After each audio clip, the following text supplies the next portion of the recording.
रूही और नेहर की जिंदगी में आने वाला है एक नया मोड़ और अग्नि लौट कर आने वाली है रूहान के साथ वापस। जब रूही को लगता है कि जरूर कुछ बड़ा होने वाला है, तभी वह नाहर को फोन लगाती है कि अभी तक नाहर जी वापस क्यों नहीं लौटे।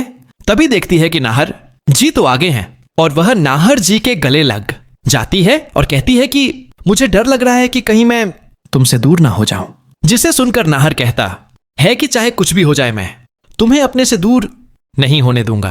तभी जोक की हवा चलने लगती है और घर के खिड़की दरवाजे आवाज करने लगते हैं तो तभी दरवाजा खटखटाने की आवाज सुनाई देती है और जब रूही दरवाजा खोलती है तो देखती है सामने कोई और नहीं बल्कि रूही खड़ी है और वह भी एक बच्चे के साथ, जो देखकर रूही के होश ही उड़ जाते हैं और उसे समझ नहीं आता कि आखिर यह सब क्या हो रहा है। और तभी रूहें रोते हुए उस छोटे बच्चे को अपनी तरफ खींच लेती है और कहती है कि तुम तो मेरे बेटे रूहान हो ना। तभी अग्नि रूही से कहती है कि यह तुम्हारा नहीं मेरा बेटा है और वहां से आगे बढ़ जाती है और नाहर के पास जाकर और यह कहकर रूहान का हाथ रूही से छुड़ाकर नाहर की तरफ आगे बढ़ जाती है और नाहर सिर्फ यह सब देखता रहता है। उसे कुछ समझ नहीं आता कि यह सब क्या चल रहा है। तभी अग्नि बोल पड़ती है नाहर जी, तुम्हारा बेटा अब तुम्हारे पास आ गया है और अब आपको किसी और चीज की जरूरत नहीं है। नो। तभी नाहर रूहान को देखकर गले से लगा लेता है और कहता है कि मेरा बेटा कितना बड़ा हो गया है और ये कहां चला गया था और तुम्हें कहां पर मिला। तभी अग्नि नाहर के सामने बहाना बना देती है कि मुझे ये एक गुंडों की गैंग में मिला था जो इसे बेचने वाले थे, लेकिन मैंने उसी समय पर पहुंचकर उसे बचा लिया था। लेकिन मैं उन गुंडों से छुपाने के लिए इसकी पहचान छुपा के रखना चाहती थी, इसलिए मैंने किसी को नहीं बताया। जिसके बाद अग्नि दिखावा करने लगती है कि वह बहुत ही लाचार है और वह नाहर और रूही का रिश्ता तोड़ने के लिए नहीं आई, बल्कि वह अपने बेटे रूहान के साथ यहां पर रहने आई है और वह चाहती है कि रूहान को उसके पापा का प्यार भी मिले, क्योंकि एक बच्चे के ऊपर बाप का साया ना रहे तो उसे समझ में उतना सम्मान नहीं मिलता। लेकिन क्या अग्नि के आने से रूही और नाहर के रिश्ते में दरार आ सकती। रात में घर की खिड़की से आती ठंडी हवा रूही की नींद में हंसी सी भर देती है। नाहर का हाथ अभी भी रूही के ऊपर से नहीं हटता। दोनों की नजरें एक दूसरे की थकान में पिघल रही हैं। दादी दूर खड़ी है और उसकी नजर में कोई साधारण इच्छा नहीं बल्कि कोई खौफनाक फैसला पका हुआ है। दादी ने ठान लिया है कि यह जोड़ी अपने घर से मिट जाएगी। दादी के दिल में एक पुरानी बात बसी हुई है और अब वह उस तक पहुंचने को किसी भी तरह की हद पार करने को तैयार है।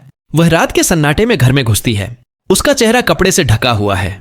उसके हाथ में एक चमकता हुआ धातु का हिस्सा है जो जान ले सकता है। रूही सो रही है। नाहर थोड़ी देर के लिए बाहर पानी लेने गया हुआ है।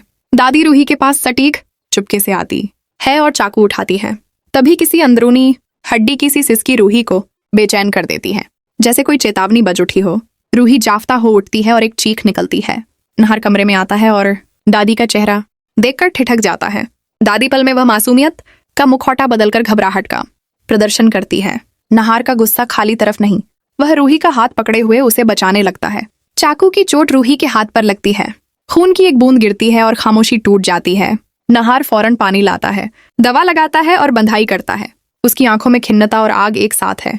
वह पहले ही कह चुका है कि वह किसी भी कीमत पर रूही को खोने नहीं देगा।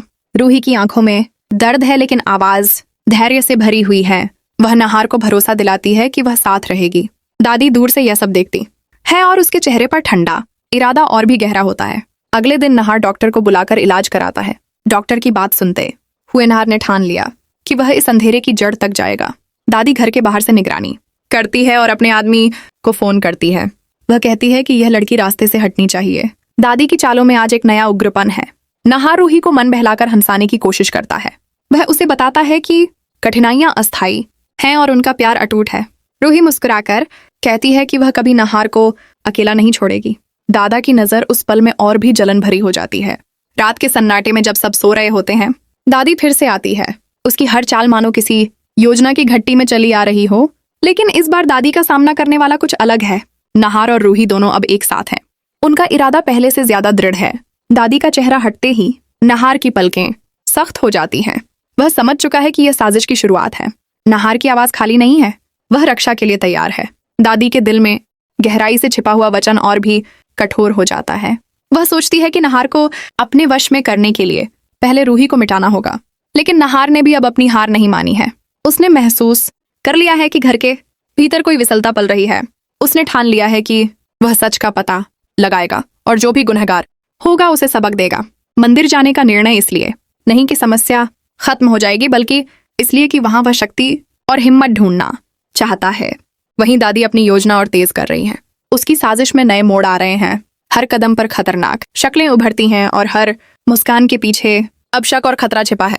घर के एक कोने में बैठी रूही हर स्मृति से कांप रही है, पर उसकी आंखों में एक नया संकल्प भी जग रहा है।